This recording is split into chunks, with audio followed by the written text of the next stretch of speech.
ساتھیو السلام علیکم.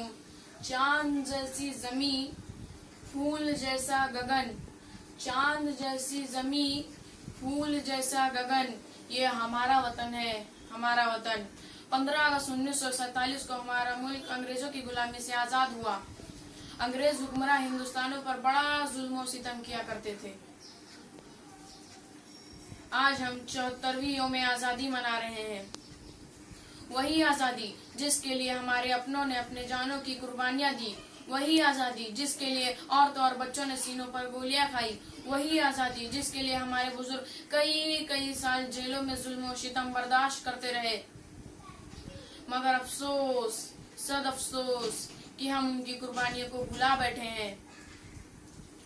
آج ہم خوشی کے موقع پر وطن کی آزادی میں حصہ لینے والے عظیم رہنما اور شہیدوں کو یاد کرتے ہیں اور ان کو خراج عقیدت پیش کرتے ہیں.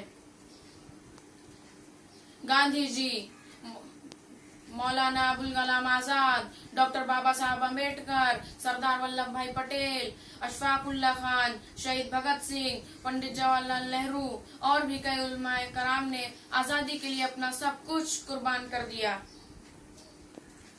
انگریز جہاں بھی گئے پھوٹ ڈالو، حکومت کرو کی پالیسی پر عمل کیا. ہندوستان میں کئی مذاہب کے لوگ آباد ہیں، اس کے باوجود وہ اپنی ناپاک حرکتوں میں کامیاب نہ ہو سکے.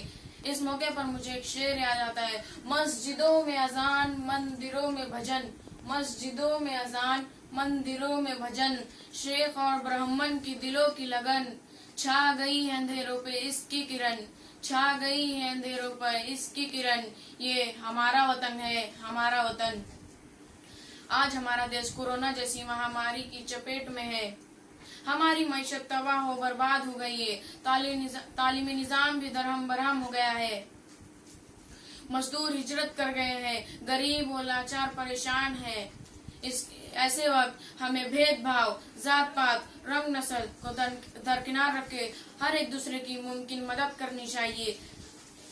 آن لائن تعلیم کو جاری رکھتے ہوئے ہمیں آگے بڑھنا ہوگا تاکہ ہمارا دیش ترقی کی رفتار کو دوبارہ اپنا سکے. میں اس شعر پہ اپنی تقریر ختم کرتا ہوں کہ سارے جہاں سے اچھا ہندوستاں ہمارا، ہم بلبلے ہیں اس کے یہ گلستاں ہمارا. جے ہند، خدا حافظ.